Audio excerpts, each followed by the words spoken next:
Your Excellency, the wife of the Executive Governor of Kebbi State, Dr. Zainab Shinkafi Babuju, Your Excellency, the representative of the UN offices here, Mr. Edward Kalong, the UN Women Representative, Madam Comfort Lamberti, representative of the Permanent Secretary, Ministry of Women Affairs and Social Development, Mrs. Tope Bangboe, representative of UNFPA, BPW, development partners, civil societies, media, ladies and gentlemen. I am delighted to be with you today, distinguished members of the press, for our usual interaction of the commemoration of the 2018 16 Days Activism on Ending Gender-Based Violence. As you're aware, the 16 Days of Activism to End Gender-Based Violence campaign is observed globally with the sole objective of bringing to the fore the dismantling of systems and practices that exacerbate violence against women and girls. The theme for this year's campaign is Hear Me Too, which aims to amplify the voices of women and girls from all walks of life to be heard and protected from all forms of violence. As you're aware, in Nigeria, gender equality is widespread due to patriarchy, imbalance in socio-economic opportunities, cultural and religious factors, and inadequate enabling legal and policy frameworks, among many others. The violence or its threat that women and girls face is a consistent trend in our society, ranging from domestic violence, traditional harmful practices, fear of standing for elected offices, sexual harassment of girls and young women, and even older women, among others, with consequences that constrain women's autonomy and life chances.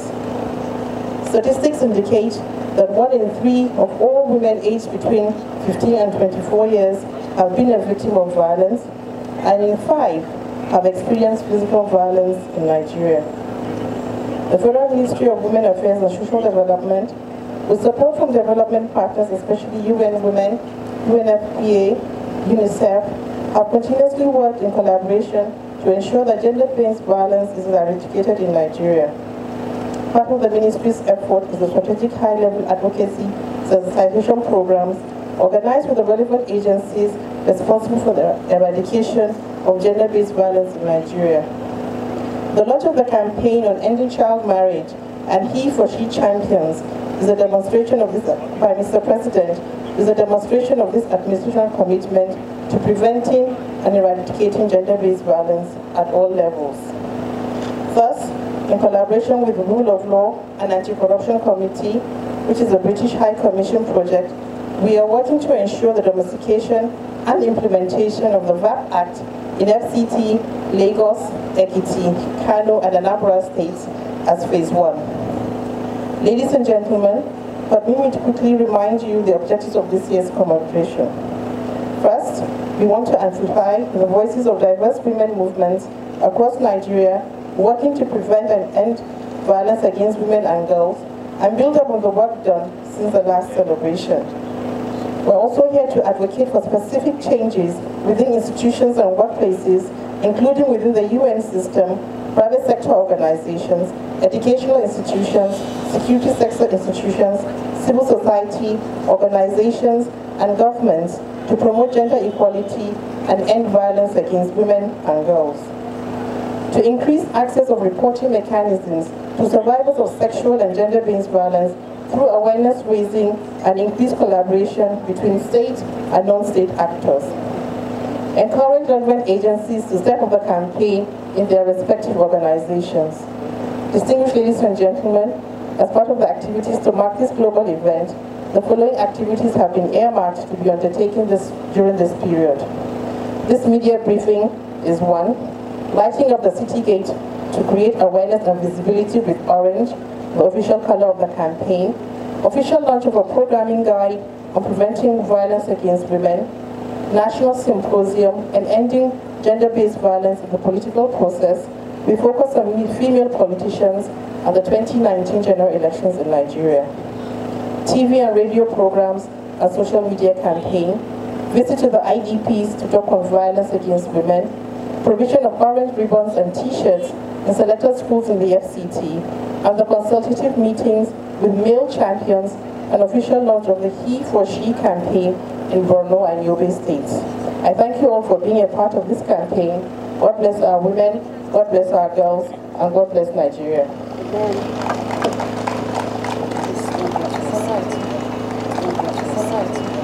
Thank you very much. Yes. Thank you very much, the Honorable Minister, Double Minister. Thank you. We're going to have an interactive session with the media, questions and answers. If you want some measure of clarification, or you want some other things to be said, or questions that you want to ask. Or moving on, if there are people here who would want to share their thoughts very briefly, would like you to do that. Honorable Minister and all the members of the podium, my name is Francisca Oga from ITV Abuja.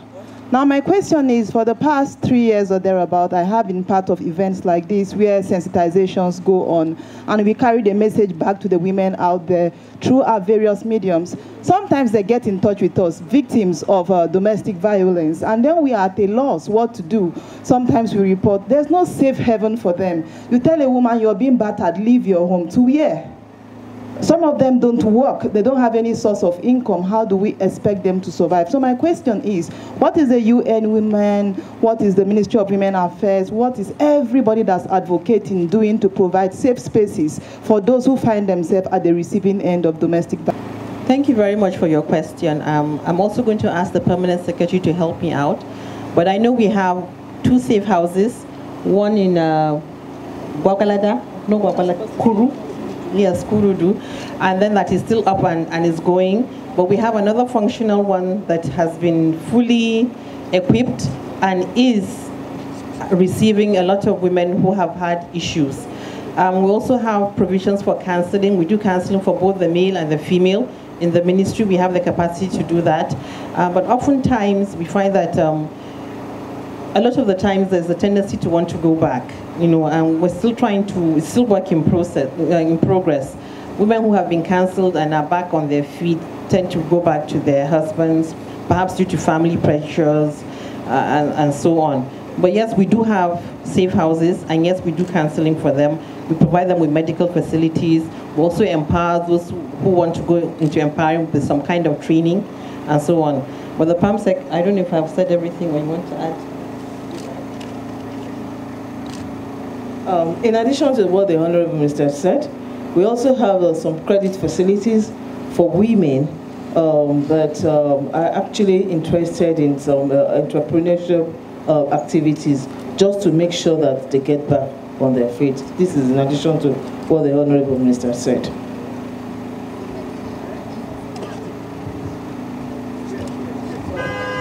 Thank you very much. Of the other persons are actually highlighted, and Nigeria is also a signatory to so many regional and international conventions on the rights of the persons with disability. Thank you very much. Any more, please? Comments? Right. Yes, there's a microphone flying around. Please, can you make it as short as possible and concise? Okay, thank you, ma'am. Good evening, Honorable Minister. I'd like to ask, at what point should a woman leave due to violence in the home? At what point would you advise?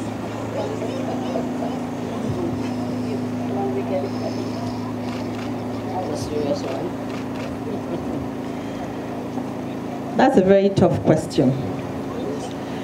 You know, women, we have a very, very high threshold. We can tolerate and tolerate and tolerate. But women all have different thresholds.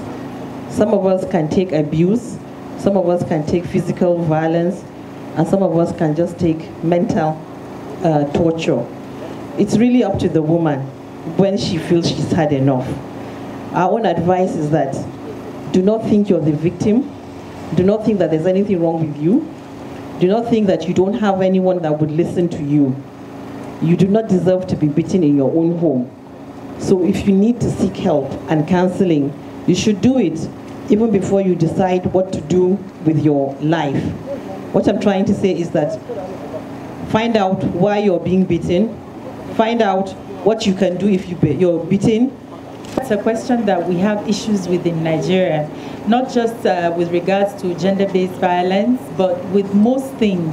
The helplines do not exist. When they do, they don't work all the time. Child abuse, cancer helplines, and so on. But we do have them, and the important thing to do is to know the resources that you have available in your area.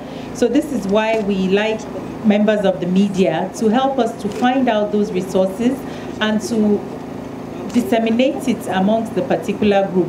But sometimes it's not the typical or the expected resource that you will go for. It could be to your local church, it could be to your local malam in the area. There are all sorts of community influencers that you can seek help from. For instance, a sister in the rural parts of Nigeria, in the village, even if she has a telephone, it's not going to be very useful beyond just talking to somebody to get some emotional support from. That person on the other end of the phone is not going to be able to solve her problems in that village. You need to reach out to your support structure in that locality that you are. And by this, of course, the religious leaders, the traditional rulers, the expected people in positions of authority. They could be male, they could be female, but it's important to always know, or your family members, there's always somebody. The important thing is, like the Honorable Minister said, talk. Just talk. Even if you're not leaving, talk and let somebody hear you before it gets beyond anything we can do, beyond something we can do something about. And a number of our primary health centers in a lot of the rural and local areas, local governments are equipped with counseling rooms where such cases can be attended to. So please go to the primary health centers. The Ministries of Women Affairs in all the states also have capacities, but I also understand there will be the challenges of reaching out there, but they also have facilities to attend to you. Well, we would coordinate with UN Women and share some of these safe centers that actually people can go in and report. A lot of times people don't say anything. But before we end this, I'd just like to share with you, colleagues, that I actually met a 32-year-old girl about 4 weeks ago on my show. She came on the show for the first time in her life. She was speaking out to have been sexually abused by her brother-in-law. And the sister would not believe. So we need, please, when we treat these stories, to be careful with the victims. We should actually do a lot of more concentration on the perpetrators of this crime. Oftentimes, they are not seen and heard, the perpetrators. It is the victims, and that's where our lenses go. And I think we should widen the perspective of our lenses and our writing to see it also from the lenses of these victims and be able to record their stories and say their stories and give it the prominence that it deserves. We are in it together, the media and the rest of us. Thank you all for sharing your thoughts, and I'm afraid I said the last question. This is for all our girls and our women, and we're all here to support each other, to end the violence against women. It happens to all of us, and we have nowhere to go. And this orange color that we're about to light is our cry that we're here, and we're here, we're human, and hear me too.